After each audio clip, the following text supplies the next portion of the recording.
మీ business ఏదైనా మీ ఊర్లో promotion చేయాలంటే అది సుమన్ టీవీతోనే సాధ్యం. ఇప్పుడే సంప్రదించండి. కేంద్ర ప్రభుత్వం పార్లమెంట్లో ప్రవేశపెట్టిన బడ్జెట్లో విశాఖ ఉక్కు రైల్వే జోన్కి సంబంధించి అంశాలను ప్రస్తావించలేదంటూ విశాఖ జిల్లా రైల్వే స్టేషన్ దగ్గర అయితే మాత్రం సిపిఐ నాయకులు పెద్ద ఎత్తున నిరసన దీక్షలు కూడా దిగారు. అసలు ఈ యొక్క బడ్జెట్కి సంబంధించి సిపిఐ నేతలు ఏమంటారో వాళ్ళ మాటలు తెలుసుకుందాం. సార్ చెప్పండి సార్, ఎంతో ప్రతిష్టాత్మకంగా రాష్ట్ర ప్రభుత్వం కానీ కూటమి ప్రభుత్వం అధికారంలోకి వచ్చింది. మన విశాఖకు న్యాయం చేస్తాం అని చంద్రబాబు నాయుడు గారు ఎన్నికల్లో హామీ ఇవ్వడం జరిగింది. అందులో భాగంగా ఇప్పుడు బడ్జెట్ కూడా ప్రస్తావించారు. విశాఖ సంబంధించి ఎలాంటి అంశాలను ప్రస్తావించాలని మీరు అనుకుంటున్నారు? విశాఖపట్నం కేంద్రంగా దక్షిణ కోస్తా రైల్వే జోన్ ఏర్పాటు చేస్తామని స్వయంగా 140 కోట్ల మందికి ప్రాతినిధ్యం వహిస్తున్నటువంటి దేశ ప్రధానమంత్రి గారే విశాఖపట్నం రైల్వే గ్రౌండ్లో ప్రకటన చేశారు. మీకు దక్షిణ కోస్తా రైల్వే జోన్ ఏర్పాటు చేస్తామని చెప్పి 5 సంవత్సరాలు గడిచింది. ఈ 5 సంవత్సరాల బడ్జెట్లో కూడా ఓఎస్డీ ఏర్పాటు చేశారు. ఓఎస్డీ ఏమో డీటెయిల్డ్ ప్రాజెక్ట్ రిపోర్ట్ తయారు చేసి పంపించారు. ఏవో 10 లక్షలు ఎంతో నిధులు విడుదల చేశారు. ఈ 5 సంవత్సరాలు ఇలాగే డ్రాగన్ చేశారు. ఈ బడ్జెట్లోనైనా ఎన్డీఏ కూటమి రాష్ట్రంలో అనుకూలమైనటువంటి ప్రభుత్వం టీడీపీ, జనసేన, బీజేపీ కలయికతో రాష్ట్రంలో ఏర్పడింది కాబట్టి చాలా ఆశపడ్డారు. రాష్ట్ర ముఖ్యమంత్రి చంద్రబాబు నాయుడు గారు, జనసేన చీఫ్ పవన్ కళ్యాణ్ గారు, బీజేపీ నాయకత్వంలో ఉన్నటువంటి పెద్దలందరూ నెగోషియేట్ చేస్తే మంచిగా బడ్జెట్ ఉంటుంది, విధి విధానాలు రూపొందించి రైల్వే జోన్ కార్యకలాపాలు ప్రారంభిస్తారని అనుకుంటున్న తరుణంలో ఆశలన్నీ మరొకసారి ఆంధ్ర రాష్ట్ర ప్రజలకి, ఉత్తరాంధ్ర ప్రజలకి అడియాసలు అయ్యాయి. ₹1 నిధులు విధించలేదు. ఎప్పటి నుండి కార్యకలాపాలు ప్రారంభించి జోన్ పనులు ప్రారంభిస్తారో కూడా చెప్పలేదు. ఇంతకన్నా అన్యాయం మరొకటి లేదు. ఇంకొక పక్క పోరాడి సాధించుకొని జాతీయ ప్రాజెక్టు పోలవరానికి బాగా ఆదుకుంటామన్నారు. ఏ విధంగా ఆదుకుంటారో చెప్పలేదు. అంటే ఆదుకుంటామని చెప్పి గడిచిన 5 సంవత్సరాల్లో కూడా ఇలాగే చెప్తున్నారు. ఇప్పుడు ఇంకొకసారి మోసం చేసే పద్ధతి అనేది ప్రజలందరూ అనుకుంటున్నారు. ఉక్కు కర్మాగారం అనేక పోరాటాలు చేసి ప్రభుత్వ రంగంలో సాధించుకున్నట్టు ఉక్కు కర్మాగారం ప్రైవేట్ పరం కాకుండా చూడాలని, శైలిలో విలీనం చేయాలని ఈ ప్రాంత ప్రజలు, కార్మికులు కోరుకుంటున్నారు. అది కూడా ఏమాత్రం లేకుండా ఇది చేశారు. ఈ 3 అంశాల మీద ముఖ్యమంత్రి గారు నోరు విప్పాలి. మన డిమాండ్ కేంద్ర ప్రభుత్వం దగ్గర పెట్టి ఇవన్నీ సాధించాలా. రైల్వే జోను, విశాఖ ఉక్కు, పోలవరం ప్రాజెక్టు విషయంలో స్పష్టత చెప్పాలని విశాఖ తరఫున, విశాఖ జిల్లా ప్రజలందరి తరఫున, సిపిఐ తరఫున విశాఖపట్నం నుండి మేము డిమాండ్ చేస్తున్నాం. ఈసారి బడ్జెట్లో ఏపీకి సంబంధించి చాలా అంశాలు ప్రస్తావించారని చెప్పేసి బీజేపీ నాయకులు కూడా అనడం జరుగుతుంది.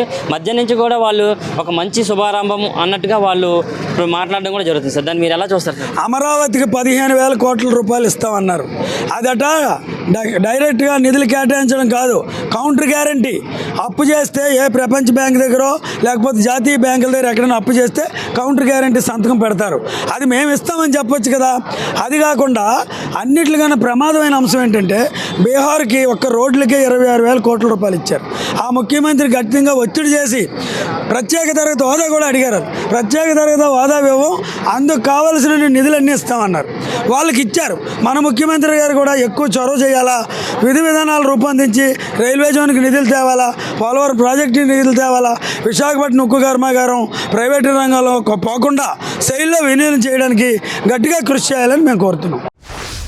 బీజేపీ ప్రభుత్వం ఉందో 2 కర్రల మీద ఇప్పుడు ఆయన పట్టుకొని ముందుకెళ్ళడం తప్ప అటు బీహార్ ముఖ్యమంత్రి నితీష్ కుమార్ కానీ ఇక్కడ సంబంధించి నారా చంద్రబాబు నాయుడు మీద 2 సపోర్టులతోటి ఇప్పుడు కేంద్రంలో బీజేపీ ప్రభుత్వాన్ని పరిపాలన చేస్తుంది.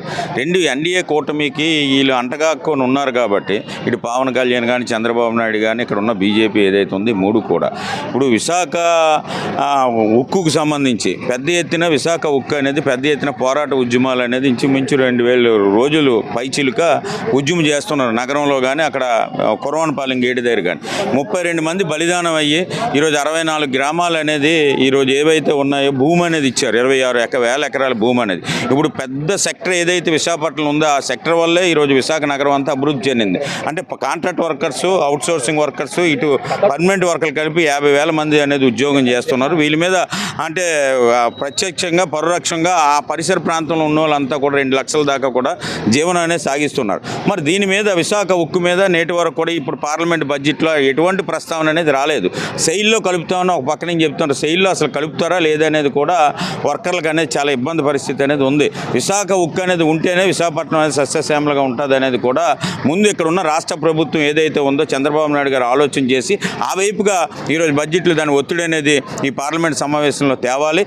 విశాఖ రైల్వే జోన్ అనేది 2 దశాబ్దాలుగా సిపిఐగా ఇతర పార్టీలు కలుపుకొని పెద్ద ఎత్తున పోరాటం అనేది చేశారు. రెండోసారి ఎన్నికల్లో ఇదే నరేంద్ర మోడీ గారు ఇదే గ్రౌండ్లో రైల్వే గ్రౌండ్లో మీటింగ్ పెట్టి మేము విశాఖ రైల్వే జోన్ తప్పకుండా ఇస్తామని ప్రకటన చేశారు.